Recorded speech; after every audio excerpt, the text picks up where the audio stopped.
ರಾಷ್ಟ್ರಮಟ್ಟದ ಚದುರಂಗದಾಟದಲ್ಲಿ ಕಂಚಿನ ಪದಕ ಪಡೆದು ಮೈಸೂರು ಜಿಲ್ಲೆ ಹಾಗೂ ಕರ್ನಾಟಕದ ಕೀರ್ತಿ ಪತಾಕೆ ಹಾರಿಸಿದ ಗ್ರಾಮೀಣ ಪ್ರತಿಭೆ ಕುಮಾರಿ ರಾಗಿಣಿ.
ಹೌದು, ಕುಮಾರಿ ರಾಗಿಣಿ ಮೈಸೂರು ಜಿಲ್ಲೆ ನಂಜನಗೂಡು ತಾಲೂಕು ಕಳಲೆ ಗ್ರಾಮದ ಆಚಾರ್ಯ ಗುರುಕುಲ ಶಾಲೆಯಲ್ಲಿ 8ನೇ ತರಗತಿಯಲ್ಲಿ ವ್ಯಾಸಂಗ ಮಾಡುತ್ತಿರುವ ಪ್ರತಿಭಾನ್ವಿತ ವಿದ್ಯಾರ್ಥಿನಿ.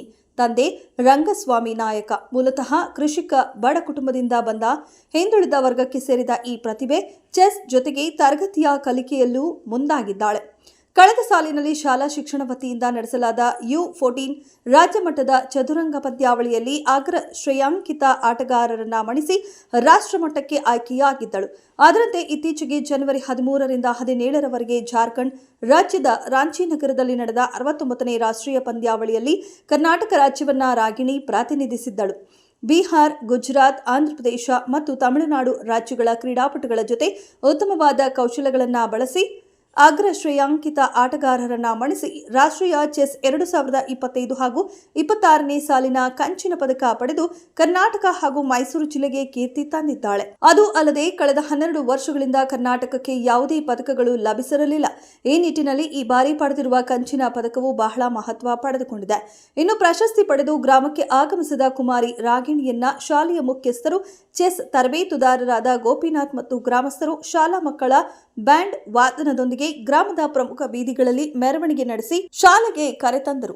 ಇನ್ನು ದಾರಿ ಉದ್ದಕ್ಕೂ ಆಕೆಗೆ ಪುಷ್ಪಾರ್ಚನೆ ಮಾಡಿ ಶಾಲು ಓದಿಸಿ ಮಾಲಾರ್ಪಣೆ ಮಾಡಿ ಆರತಿ ಬೆಳಗುವ ಮೂಲಕ ಗ್ರಾಮಸ್ಥರು ತಮ್ಮ ಗ್ರಾಮದ ಪ್ರತಿಭೆಯನ್ನ ಅಭಿನಂದಿಸಿ ವಿಜಯೋತ್ಸವವನ್ನ ಆಚರಿಸಿದರು.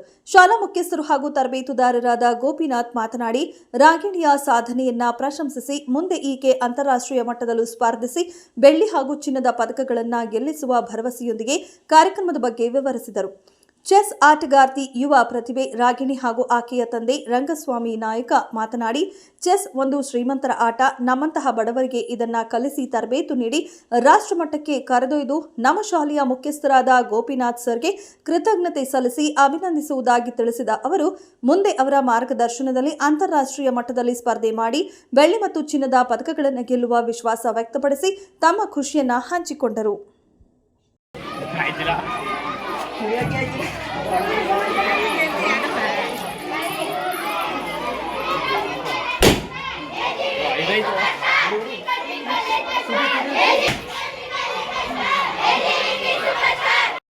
ನನ್ನ ಹೆಸರು ರಾಗಿಣಿ ಅಂತ. ಆಚಾರ್ಯ ಗುರುಕುಲ ವಿದ್ಯಾಪೀಠ ಶಾಲೆಯಲ್ಲಿ 8ನೇ ತರಗತಿಯನ್ನು ಓದ್ತಾ ಇದ್ದೀನಿ. ಕಳೆದೊಂದು ವಾರದಿಂದ ಜಾರ್ಖಂಡಲ್ಲಿ ನಡೆದಂಥ ನ್ಯಾಷನಲ್ ಚೆಸ್ ಟೂರ್ನಮೆಂಟಲ್ಲಿ ಪಾರ್ಟಿಸಿಪೇಟ್ ಮಾಡಿ ಈಗ ಬ್ರಾಂಜ್ ಮೆಡಲ್ನ ತಂದಿದ್ದೀನಿ. ಒಟ್ಟು 6 ಸುತ್ತುಗಳಲ್ಲೂ ಚೆನ್ನಾಗಿ ಆಡಿ 3ನೇ ಸ್ಥಾನನ ಪಡ್ಕೊಂಡಿದ್ದೀವಿ. ಇನ್ನೂ ಚೆನ್ನಾಗಿ ಆಡಿ ನಮ್ಮ ಶಾಲೆ ಮತ್ತು ನಮ್ಮ ಹೆಸರಿಗೆ ಒಳ್ಳೆಯ ಹೆಸರು ತರಬೇಕು ಅಂತ ಬಯಸ್ತೀನಿ. ಕಳೆದ ಒಂದು ವಾರದಿಂದ ಜಾರ್ಖಂಡ್ ರಾಜ್ಯದ ರಾಂಚಿ ನಗರದಲ್ಲಿ ಶಾಲಾ ಶಿಕ್ಷಣ ವತಿಯಿಂದ ನಡೆದಂತಹ 69ನೇ ರಾಷ್ಟ್ರೀಯ ಚೆಸ್ ಪಂದ್ಯಾವಳಿಯಲ್ಲಿ ನಮ್ಮ ಶಾಲೆ ಮಗು ರಾಜ್ಯ ಮಟ್ಟದಲ್ಲಿ ಸ್ಥಾನವನ್ನು ಪಡೆದಿದ್ದು ಅವಳನ್ನು ನಾನು ಕರ್ಕೊಂಡು ಹೋದಾಗ ಅಲ್ಲಿ ಈ 30 ರಾಜ್ಯಗಳಿಂದ ಮಕ್ಕಳು ಬಂದಿದ್ದರು. ಅಲ್ಲಿ ಸಮಸ್ಯೆ ಏನು ಅಂದರೆ, ಒಂದು ಕಮ್ಯುನಿಕೇಷನ್. ಆ ಮಕ್ಕಳು ಹೇಗೆ ಆಡ್ತಾರೆ, ಯಾವ ಥರ ರೇಟೆಡ್ ಪ್ಲೇಯರ್ ಅಂತ. ನಮ್ಮ ಮಗುಗೆ ಸಮಸ್ಯೆ ಏನು ಅಂದರೆ, ನಮ್ಮಲ್ಲಿ ಏನು ಕಲ್ತಿದ್ದಾಳೆ ಅದೇ ಒಳಗೆ ಗೊತ್ತಿರುತ್ತೆ. ಹೊರ ಟೂರ್ನಮೆಂಟ್ಗಳೇ ಆಡಿಲ್ಲ, ರೇಟೆಡ್ ಟೂರ್ನಮೆಂಟ್ಗಳು ಆಡಬೇಕು, ಫಿಡೆ ರೇಟಿಂಗ್ ಟೂರ್ನಮೆಂಟ್ ಆಡಬೇಕು, ಅವ್ಳು ರೇಟಿಂಗ್ ತೊಗೋಬೇಕು, ಫಿಡೆ ಐ ಡಿ ತೊಗೋಬೇಕು, ಅವಾಗಲೇ ಒಂದು ಪ್ಲೇಯರ್ ಅಂತ ರೆಕಗ್ನೈಸ್ ಆಗೋದು. ಈ ಮಗುಗೆ ನಾವು ಹೊರಗಡೆ ಯಾವ ಒಂದು ಟೂರ್ನಮೆಂಟ್ನೂ ಆಡಿಸಿಲ್ಲ.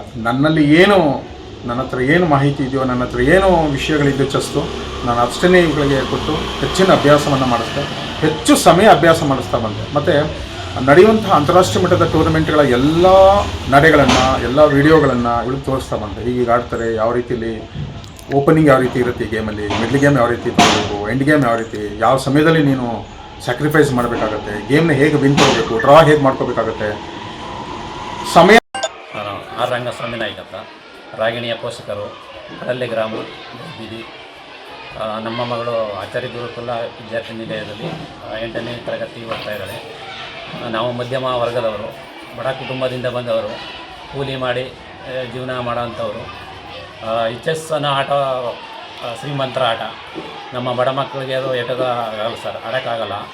ಅಂಥದ್ರಲ್ಲಿ ಅವರು ಫ್ರೀಯಾಗಿ ಹೇಳ್ಕೊಟ್ಟು ನಮ್ಮ ಮಕ್ಕಳನ್ನ ರಾಷ್ಟ್ರ ಮಟ್ಟ, ಇದು ಜಿಲ್ಲಾ ಮಟ್ಟ ಎಲ್ಲ ಹೋಗಿ ಈಗ ನ್ಯಾಷನಲ್ ಮಟ್ಟಕ್ಕೆ ತಗೊಂಡೋಗಿದ್ದಾರೆ. ಇನ್ನು ಮುಂದೆ ಇದೇ ರೀತಿ ಅವ್ರಿಗೆ ಉತ್ತೇಜನ ಕೊಟ್ಟು ದೇವರು ಆರೋಗ್ಯ ಐಶ್ವರ್ಯ ಕೊಟ್ಟು ಕಾಪಾಡಲಿ ಅಂತ ಹೇಳ್ಬೋದು. ಪದಕ ಗೆದ್ದು ಬಂದಿದ್ದಾಳೆ.